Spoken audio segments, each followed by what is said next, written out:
What we don't know won't hurt us. Maybe sometime in the past, you yourself have spoken, have said these words, or you have heard these words. It's an idiomatic expression used to justify denying or concealing an issue. So if you don't know about a problem or a misdeed, you will not be able to make yourself unhappy by worrying about the matter, right?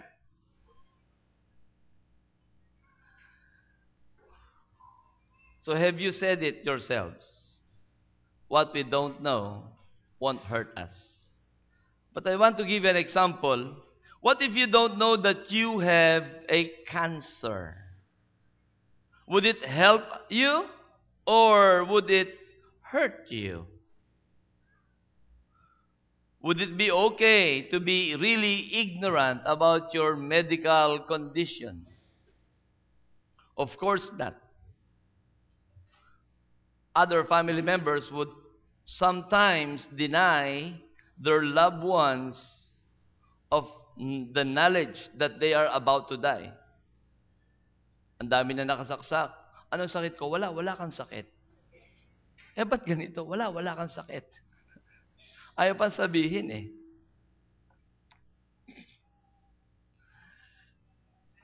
What we don't know would hurt us really. What we know would help us.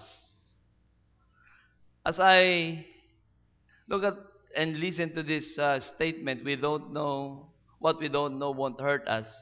And going through our series of our study with our pursuit for spiritual growth in this passage in 2 Peter chapter 1, verse 5 and onwards. And let's read the passage once again up to verse 7. For this very reason, make every effort to supplement your faith with virtue, and with virtue, knowledge, and knowledge with self-control. And self-control with steadfastness, and steadfastness with godliness, and godliness with brotherly affection, and brotherly affection with love. The last time I spoke, the other Sunday, about adding to our faith virtue or moral excellence, you remember? But this morning, we'll be looking into this portion. Make every effort to supplement your faith with virtue, and virtue with knowledge. And virtue with knowledge. In our spiritual growth, what we don't know would hurt us. Ulitin ko po.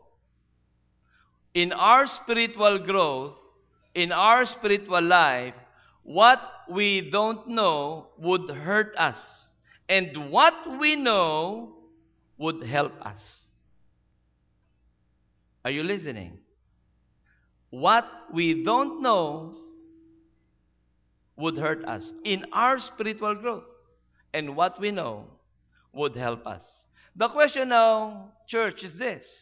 What knowledge was Apostle Peter talking about at this portion?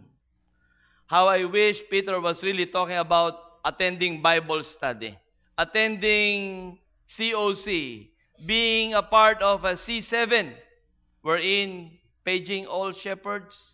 Mamaya po, we'll have lunch together. No? Mga shepherds po dyan, hindi ko na kayo patatayuin. May meeting po tayo alas 12.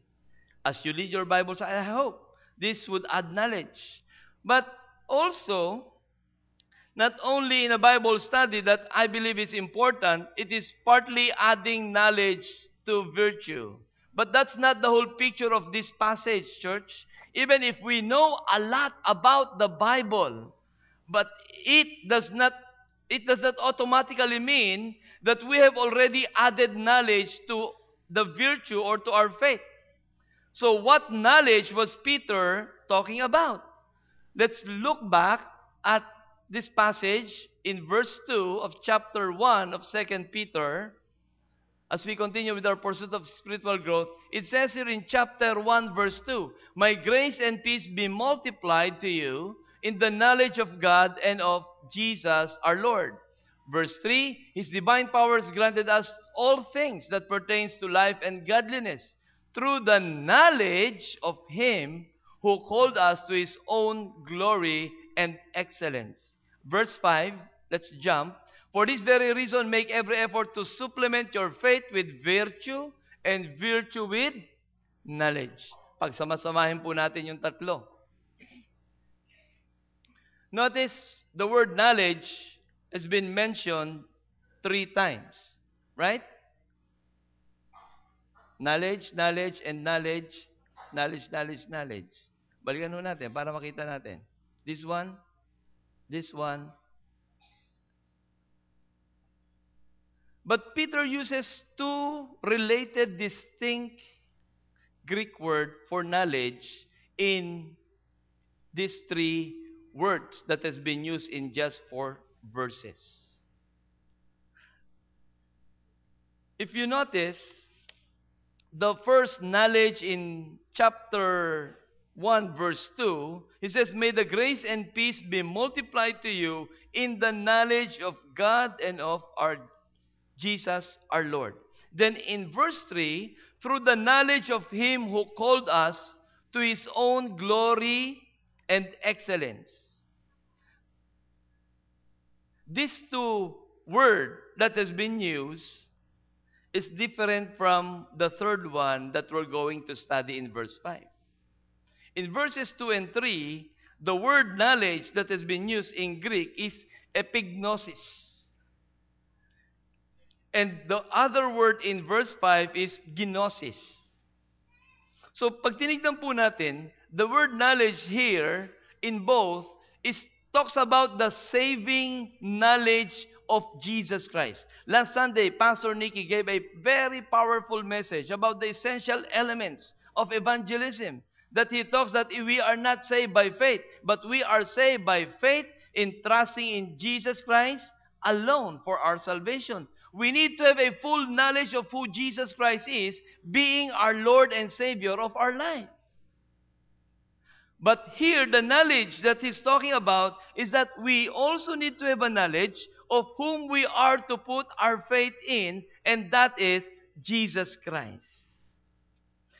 I look at a Bible commentary, The Bible Speaks Today, by Dick Lucas and Christopher Green. He said about this saving knowledge is that it has the sense of personal knowledge, the knowledge of a husband or wife or good friend, that goes beyond knowing things about them and actually knows them. He continues on, knowing God is so momentous that Peter uses the word almost with the meaning of being converted. Being converted. This is an essential foundation. For if we don't know Christ Himself, then it is empty to know about Him. There's the foundation that we need to know of who this person is, where we put our faith and our whole trust for life eternal that God is offering for us. So this personal knowledge. So verses 2 and 3 talks about knowing our Lord Jesus as Savior. It is about putting our trust in Him alone for eternal life. Now, are you, my friend, or here today, is certain that if you would die, you will go to heaven? Or are you sure that you have eternal life? Or have you received Jesus Christ as your Lord and Savior? I don't have much time to explain about being saved at this point of time, but I would like for you, my friend, that piece of paper in your bulletin, if you're holding one, you may write your name, your address, your contact number, and then you check there and drop it later on in our offering. I want to know more about Christ. I'll be much willing to sit down with you, to contact you, or if you want to visit you, maganda, mga alas 4 para may merienda. Kung hindi naman, dinner, pwede rin. No? Hindi ho. Biro lang ho yun.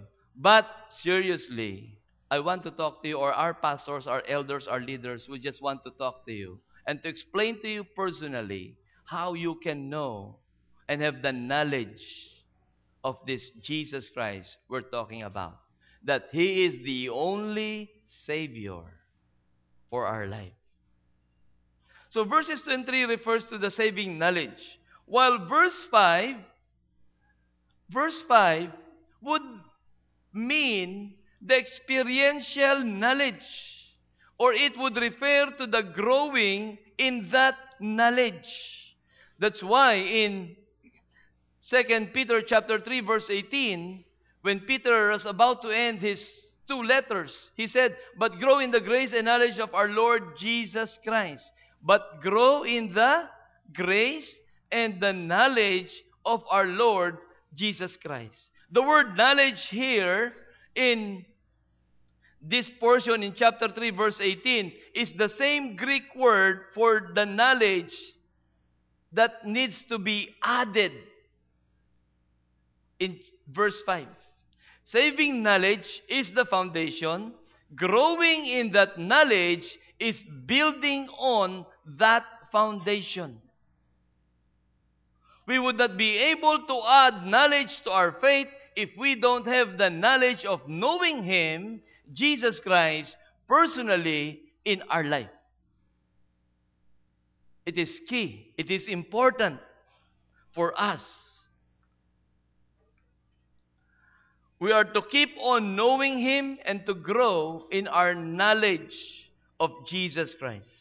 Now that we know Christ, we are to know Him more and more and more and more.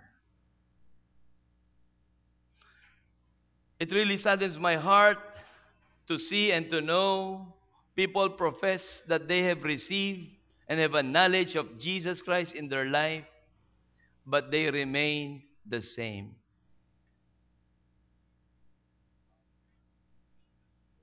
So how do we know that we are growing in our knowledge of Jesus? How we can add knowledge to our faith? Let's dig deeper into the word knowledge in verse 5. As Warren Wiersbe, in his commentary,